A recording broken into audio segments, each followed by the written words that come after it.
Hello everyone, welcome back to my channel. और आज की क्लास है एमएससी थर्ड सेमेस्टर की क्लास एनालिटिकल केमिस्ट्री की और टॉपिक है neutron activation analysis. Most important topic है। उससे पहले मैं आपके साथ शेयर करना चाहती हूँ, अगर आपको नोट्स चाहिए डे बाय डे तो आप मुझे फॉलो कर सकते हो टेलीग्राम पे और इंस्टाग्राम पे। मेरा इंस्टाग्राम हैंडल है एमएससी केमिस्ट्री 01 या लिंक मैं वीडियो के डिस्क्रिप्शन में दे दूंगी, तो वो आप चेक कर सकते हो। आपको एमएससी की सभी सेमेस्टर की और सभी सब्जेक्ट की क्लासेस मिल जाएंगी, प्लेलिस्ट आप चेक कर लेना। तो चलिए, अभी काफ़ी बातें हो गई हैं, स्टार्ट कर देते हैं आज का टॉपिक न्यूट्रॉन एक्टिवेशन एनालिसिस, जिसे हम एनएए भी बोलते हैं। ठीक है, सबसे पहले तो आपके साथ मैं शेयर करूंगी कि ये आपका लॉन्ग में आता है और जिसमें आपका कितना होता है 10 to 15 मार्क्स का ये क्वेश्चन आपका आना ही आना है। तो मोस्ट इंपॉर्टेंट है, इसलिए मैं आपके साथ इसकी क्लास शेयर कर रही हूँ। हैंडमेड नोट्स है, ये सेम नोट्स आपको टेलीग्राम और इंस्टाग्राम पे मिल जाएंगे, तो फॉलो नहीं किया है तो फॉलो कर लेना। तो चलो अब इंट्रोडक्शन से स्टार्ट करते हैं। Neutron activation analysis is a very important tool for tracer element detection. For example, जब भी बात आती है कि ट्रेसर एलिमेंट डिटेक्शन की, तो उसके डिटेक्शन के लिए जिस टेक्निक को हम यूज करते हैं that will known as a NAA analysis. Then NAA yield appearance data from many element by measuring the characteristics gamma rays, ठीक है, energies of radioactive nuclides। यानी कि जब भी हम इसकी सर्च आउट की बात करते हैं, इसकी डिटेल्स की बात करते हैं, तो गामा रेस के थ्रू जो रेडियोएक्टिव न्यूक्लियाइड्स होते हैं उनके कैरेक्टर्स को फॉलो करके हम क्या करते हैं, ट्रेसर एलिमेंट का डिटेक्शन करते हैं। Then it can be performed as a non destructive examination. इसे हम नॉन आपका डिस्ट्रक्टिव एग्जामिनेशन होता है उसकी तरह परफॉर्म करते हैं। Then NAA can achieve sensitively several orders of magnitude greater than other commonly used analytical methods, down to tens of a part per billion of many element। यानी कि most common जो tracer element के search out करने की process है, analysis की जो process है, उसमें सबसे ज़्यादा जो यूज़ किया जाता है वो आपका NAA यूज़ किया जाता है। Then the sample may be in any form of solid, liquid और गैस। अब यहाँ पे ये ऑप्शन आ जाता है कि किसके एनालिसिस के लिए हम NAA को यूज़ कर सकते हैं। तो चाहे सॉलिड हो, लिक्विड हो या गैस हो, सभी के डिटेक्शन के लिए हम NAA एनालिसिस की प्रोसेस को यूज़ कर सकते हैं। ओके, यहाँ तो कोई डाउट नहीं रहेगा।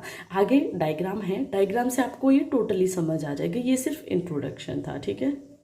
देन नेक्स्ट पॉइंट आ जाता है neutron activation analysis was discovered in 1936। ठीक है, तो ये इंट्रो में आपको मेंशन करना है कि इसे कब डिस्कवर किया गया। Then when Hevesy and Levi found that sample containing certain rare earth element become highly radioactive after expose to a source of neutron. यानी कि इसको सर्च आउट कब किया गया। हम कुछ भी नया सर्च आउट करते हैं तो उसके पीछे हमारा रीज़न होता है, राइट, कि ये हमें किस लिए करना है, हमारा एक पर्सपेक्टिव होता है उसे सर्च आउट करने के लिए।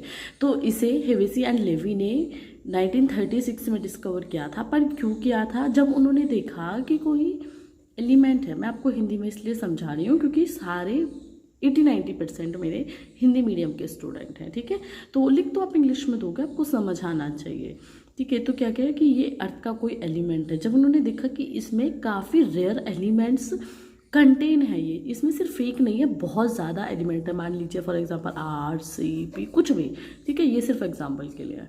तो इनकी वजह से ये हाईली रेडियोएक्टिव हो गया है।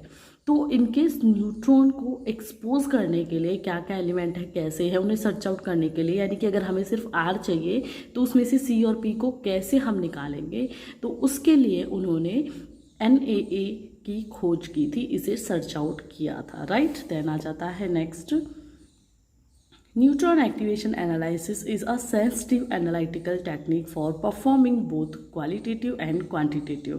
अब यहाँ से जो मेन पॉइंट निकल के आता है कि किसके लिए इसे यूज़ किया जा सकता है, तो क्वांटिटेटिव और क्वालिटेटिव दोनों प्रोस्पेक्टिव के लिए हम NAA को यूज़ कर सकते हैं। Next point is world wide application of NAA is so wide spread and it is estimated that approximately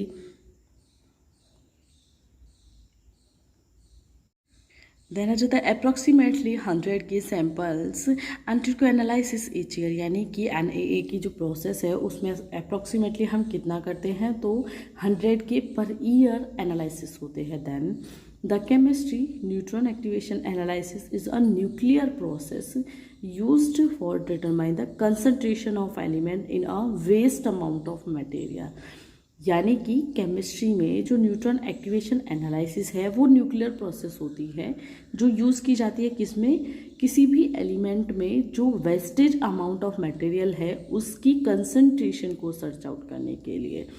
दोबारा से समझो, किसके लिए यूज़ की जाती है, किसी भी एलिमेंट में जो वेस्ट अमाउंट का मटेरियल है उसकी कंसंट्रेशन को सर्च आउट करने के लिए, उसे डिटरमाइन करने के लिए हम यूज़ करते हैं NAA को।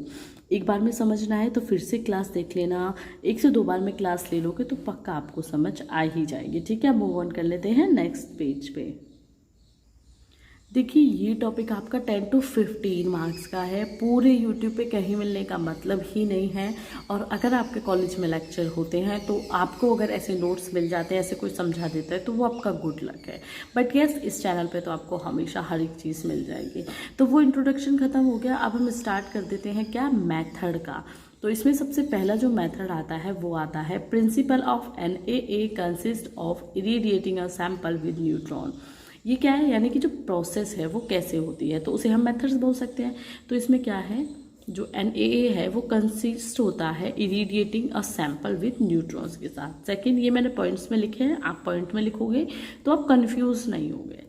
Next one, after irradiating the gamma rays emitted by radioactive nuclei are quantitatively measured by suitable radioactive detector, यानी कि किसी सैंपल से जिसमें इरेडिएटिंग सैंपल को हम न्यूट्रॉन के साथ क्या करते हैं, देखिए NAA है, ठीक है, उसमें इरेडिएटिंग सैंपल को हम न्यूट्रॉन के साथ क्लासीफाई करते हैं। जब उसे इरेडिएशन करते हैं हम उसका, तो उसमें से गामा रेस निकलती हैं, और जो गामा रेस निकलती हैं वो क्वांटिटिवली मेजर की जाती हैं सुटेबल रेडियो एक्टिव डिटेक्टर के साथ। Next one is the activity of gamma ray is directly proportional to disintegration rate, यानी कि जो डिसइंटीग्रेशन, ठीक है, डिसइंटीग्रेशन जो रेट होता है वो गामा रेस इसके डायरेक्टली प्रोपोर्शनल होती हैं। ठीक है, directly proportional is this one.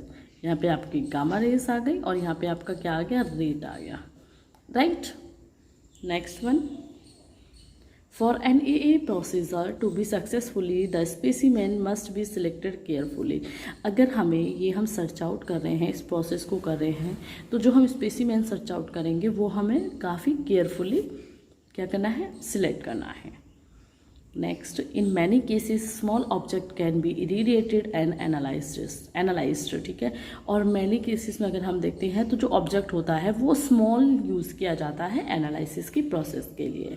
ये मैंने मेथड खुद ने पॉइंट में लिखे कि जो आप बिल्कुल भी कंफ्यूज ना हो, ठीक है। ये सभी नोट्स टेलीग्राम पे मिल जाएंगे, इंस्टाग्राम पे मिल जाएंगे, तो फॉलो ज़रूर कर लेना। अदर क्लासेस के लिए प्लेलिस्ट चेक कर लो, MSA की सभी क्लासेस आपको मिल जाएंगी। अब आ जाता है हमारा NAA की प्रोसेस, जिसमें क्या है, ये डायग्राम समझना है, तो चलो देख लेते हैं।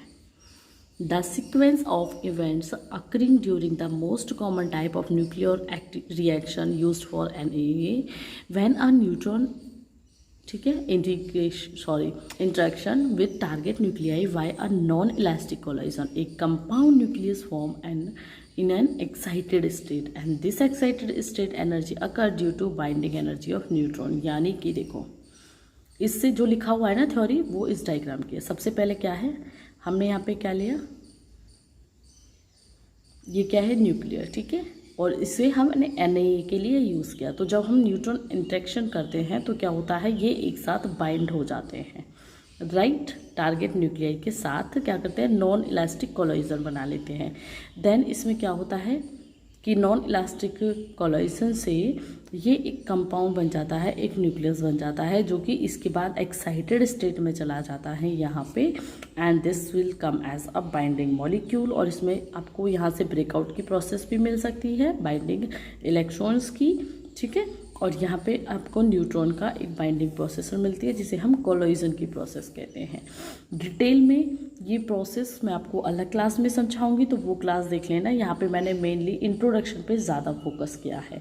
तो आई होप आपको क्लास समझ आई होगी, आपको पसंद आई हो तो लाइक शेयर सब्सक्राइब ज़रूर कर लेना। Thank you so much for watching.